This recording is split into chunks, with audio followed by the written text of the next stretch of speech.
For Dr. Matthew Marson, Managing Director for JLL Advisory and EMEA. Matthew is going to be talking about realizing the value of smart buildings with enterprise agility. Now, Matt, has been in the industry. He's been on this stage for a while. He probably needs no introduction, but just to say, congratulations. That's a great book, Matt, that you've created. Thank you very much. Thanks. Thank you. Thank you, Mr. I got you. All right, is that the one? Thank you. Thank you very much, Bob, for level setting the day. I think it's a great foundation from us to build on all of the presentations that we've got today. So the plan is to talk through some really nerdy stuff on a bunch of methods that IT people use called enterprise agility, and the link, and I hope therefore the value that you can bring properly from the investments that you've made in smart buildings technologies to kind of actually make it happen. So I'm Matt. I work at JLL as Managing Director for Technology Advisory, and I've seen a whole bunch of stuff happen on the market that I would just like to play back to situate the context in which I think it's worth looking at some of these methods. So I think firstly, I think as an industry, we've mostly solved the technology part of the problem that we've been having with smart buildings. We've got very robust, well-tested bits and pieces that we're confident that it can deliver a lot of the use cases that we're seeking. I think we have done a brilliant job in being able to scale a lot of those technology solutions that we've put forward onto the market and can now often run things on behalf of our clients at the real portfolio level. Oh, see, that one's different to that one. That's the problem.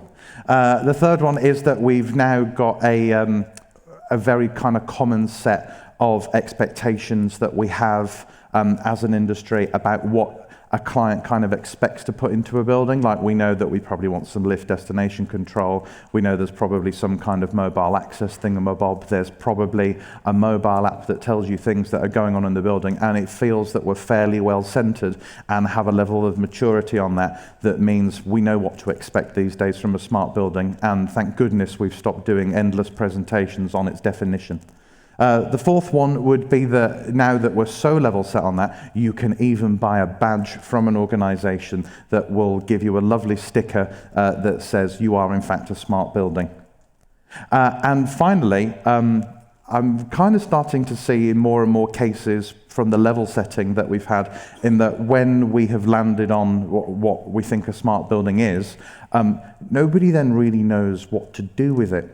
And I think that is part of the struggle that particularly large corporate occupiers are having when it comes to smart buildings. I kind of see that for a lot of them, the USS Enterprise has landed, and there's not anybody in the business that really knows how to fly the Starship. And even when they did, it's almost like they didn't believe the things that the data was telling them. And so despite all of the investments that they made, they're then not trusting the information that they're getting. In fact, where this sort of presentation centers around is from a conversation that I had with one of the global heads of a real estate department for a Fortune 500 company, and they had basically invested millions and millions of dollars in a set of in-sensor ceilings that were supposed to give them all of the occupancy data that they could ever wish for. And despite that investment, they were unable to reshape the portfolio that they had. In fact, they had were a bit upset because they had this expectation that the little plastic box that they had purchased was going to do all the hard work in reshaping their entire portfolio. And obviously, it's not going to. It's a small plastic box. They hadn't made the link between the smart building systems that they were installing and the core business process that was going to make that happen. And I think this is where some kind of struggle from the corporate world in that smart buildings often has this sort of two sides of the coin. On the one side, it's all of the stuff that we install directly into the building, if that's the physical sensor itself, some of the wiring and other networking bits and pieces that go with it, and all the way through to some of the middleware and how we enable those bits of technologies to provide us with a lot of the data. And that probably takes us to the kind of rim of the coin. But the bit on the other side is then what does the tenant actually do? And we're probably a little bit guilty of an industry of coming up with this term of being smart ready or smart enabled, which tells us that we've got the right gadgets in the building, but I think my thinking on what the definition of a smart building is has now evolved into a place that if it doesn't come with the matching processes that a tenant of a building is going to use, then it probably doesn't count. It's just that you've got a bunch of gadgets that you've happened to pay quite a lot for and not really done much with. And I can see that we've tried to make some progress on this front. I think the work that was done with the smart building overlay on the RIBA plan of work is very successful in informing design teams and even a client what they have to do as part of their design process to get some of the fundamentals into the fabric of their building.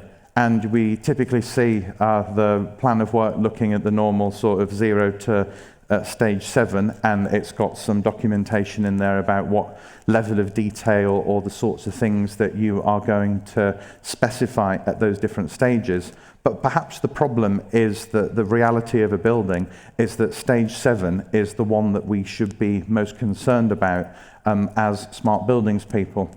In fact, it was the sort of cyberneticists of the 1950s who I think properly invented the concept of smart buildings. We're talking about feedback loops, and we have really concentrated on the design process rather than what it takes to operate a place. And in fact, the size of the prize I think is also grossly underestimated.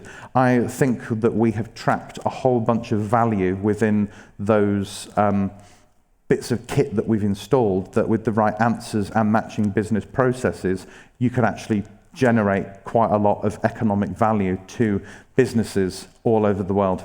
So to level set kind of what that is, I think there are these core sets of technologies that help you to unlock some of the value that I'm talking about. And they come in different amounts of physicalness and digitalness, technical term, and they include things that how you basically get data out of your heating, ventilation and air conditioning systems, the technologies that you use that help people to get through access control, the things that you would put into the hands of a user, be that somebody that works in an office, is visiting their hospital, is somebody that works in maintenance and ops, what you're doing around some of your waste systems, the monitoring of comfort and air for some of the health and well-being type situations, how the space is being used, things to do with lighting from both an energy and a wellness perspective, and finally the connectivity that you enable a building with that means that both devices and people can get access to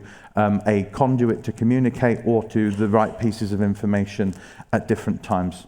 And across all of those technologies, we typically see that the value that you can derive from them if you do the right implementations with the correct selection of technologies and then with the matching business processes, is that you can roughly work out that the value fits within 3 buckets. Firstly, there's the things that you can do around sustainability, which typically accounts for about 1% of the costs for most office-type companies, and that could be looking at things to do with reducing your HVAC energy, how you consume lighting energy, if that is with some fancy kind of PIR and presence sensors, or things to do with circadian rhythms, and also waste management, given the big sort of focus that there is out there on ESG metrics. That's becoming increasingly prevalent. The second bucket is around the operation and cost of the space that a business is using itself, and that typically accounts for 9% of the whole cost base of most organizations. And within that, you could include the ways in which you can use smart building technology to reduce your maintenance spend, how you can optimize the space that you actually occupy, like the kind of client with the sensors that I was talking about earlier, and what that means from an IT perspective in not overburdening the IT department with all the extra requirements that you've added versus the optimizations that having a well-matured, converged, or even an OT network would allow you to make benefit from. And then finally, the sort of third bucket, and the one that is the most impactful because it represents about 90% of the cost base in most organizations, is around people. But I needed an S to make, because consultant in it. And that's things to do with how smart building technology can help with reducing your productivity leakage. I think productivity is too difficult to measure because it's so different depending on the context in which you operate. At Microsoft, it could be the number of lines of code that you produce in an hour. If you worked at a law firm, maybe it's the number of people that you sue in a week. You've got to sort of measure it by sort of department and an individual basis. But we do share a lot of the same building-based friction points, if that is waiting for poorly sequenced lifts, the Wi-Fi dropping, the loos being cleaned at the wrong times when we know exactly when they're going to be most popular. All that stuff we can measure and use smart buildings technology to help combat. There's a lot of research out there around employee sick days. In fact, the WELL standard talks about us being able to reduce sick days by about 28%. We now have the technologies, processes, and systems to be able to prove it.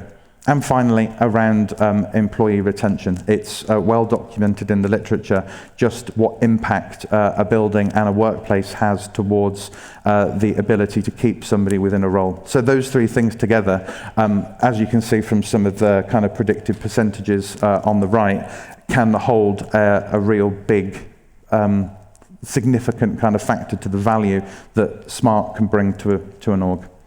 And then where my kind of research then progressed was to look at how, which technologies you have to invest in order to unlock that key thing. So often an organization will set out with a challenge that says, I really care about looking at, say, reduced productivity leakage, and then I know what the formula is and where to focus the investment in technologies that will then pinpoint that bit of value. If you're interested in any more of this kind of method and the research that went into it from about 10 years worth of projects, please use the QR code. This is the book, The Smart Building Advantage, which effectively goes through all of the methods and steps that I got to that number. A little bit of history on smart and kind of where it came from, the different ways in which we focus on assessing value through the built environment, the skills that you need to pull off something like this, as well as all of the maths so that you can build your own business case. There's a conversation in there around ESG and how you can use some of this data to get there. The real sort of challenge that we face around obsolescence and how do you build a building if it's got a 5-year, say, timeline where you don't need to retrofit some of the technologies by the time that practical completion happens. Or even some of the reasons as to why as an industry we've struggled to really get this going so far. And finally, some of the strategies and tactics that I think that all property owners should have in order to maximize the value of the investments that they're making in tech. So the sort of summary, and I think the prize that we all have here, is that I believe from doing the research, is that for every $1 that you invest in smart building technology, there is the potential to return $3 in value over a 5-year period. The relationship holds fairly linearly over the square footage in which you deploy the smart stuff, and I think the relationship holds true up to about a couple of million square feet, where I would expect around $7 in value for every one that you've invested. So some good numbers there that I think means it's worth sort of looking into this in more detail. So how we actually get there, and the sort of nexus of the presentation, is around enterprise agility. And if you were to look to the kind of pages of the IT industry for the past 20 odd years, they've been talking about how you use, through a series of different methods, that you can deliver a level of agility in an organization that a source system kind of doesn't matter. So the way that you would define it, because it's quite an ethereal concept, so please go with me, is that through the right organization design, the roles and responsibilities that you kind of come up with, the levels of kind of authority that you can give individuals means that there's a level of flexibility there that you don't have to stick within a particular role. So one of the ways that this sort of translates would be, let's take the example that your smart lighting system is broke. Whose responsibility is it to fix it? Is it a problem with the actual electricity connection? Has the bulb gone? Is there some other kind of physical maintenance issue? Or is it because a firmware update's gone wrong? Perhaps there's the wrong code that's been deployed to some of the control strategy. And what you've ended up with there is effectively a ticket ping pong between two corporate organizations who are trying to blame the other so that they can reduce their workload. And what enterprise agility does is kind of take the smart stuff which typically sits within a real estate department into the wider set of business processes so that it can be handled more effectively and at a better scale. It also seeks to look at balancing control and autonomy through the way that you do this. So if it makes sense, then and it's within your kind of expertise, then you should kind of go with the flow and get that thing resolved. And also around the themes of adaptability, how you can quickly mobilize to changing situations. And if I think about what smart buildings had to do during the pandemic, we quickly went from this, oh, isn't it wonderful, lovely, and kind of sexy that a smart building can do this, to very quickly, like, let's lock this place down, tell me when's been cleaned, tell me who came in and when. And a lot of organizations, because of the way that they had outsourced or architected a very siloed set of smart stuff, were unable to pivot at the speed that they needed to benefit from the investments that they'd already made. In fact, the way that people sort of think about it in the context of enterprise agility is this idea that they shift from a project, which often the installation of smart stuff typically is, into the more long-term product set type thinking that you have. If I build like a mobile phone, there needs to be a shop that you can go to throw it at somebody if it's not working, or a number that I can call to get some support. And we often walk away and hand it over to a client once we've done practical completion. And that means that they're not getting the most from the solutions that we've designed or that we've sold to them. And therefore, it often gets switched off or not used or renewed. There's this shift in thinking to think so that you consider the entire value stream over which something happens. So to go back to that occupancy sensor example, like, we can obviously get the sensors installed in kind of no worries whatsoever, but how does the learning that I get from that sensor link to some kind of trigger point that happens in a lease that I've got in Istanbul or whatever country? How do I manage that at the scale that's necessary for a global company that means that that investment was worthwhile? The third one is probably focusing on customer value, which you shouldn't really have to repeat, but the customer is probably where we need to shift our thinking, is not the contractor that we work for or the company that's leading the design. It's the users of the systems that we get there. And I don't mean like the ops folks. It could, who in the business is our customer, and how do we kind of get into their core processes? It's all about how you connect the business to the technology, not the other way around. And often I think we come up with wonderful solutions seeking a problem for it to solve. The fifth one is then around how organizations establish cross-functional delivery teams. So if they've got a particular project in mind, like how do we make this a healthier building, Smart will be one piece of that, but we often don't get involved in that broader conversation. And finally, to integrate feedback loops. For those of you that sell solutions, how do you know, other than a repeat kind of bit of business, that you've done a good job or not? Often it might just be good enough and it's not worth the effort to rip it out and put something else in. But how could you make yourself become kind of globally deployable in all sites and is a total must-have for a firm?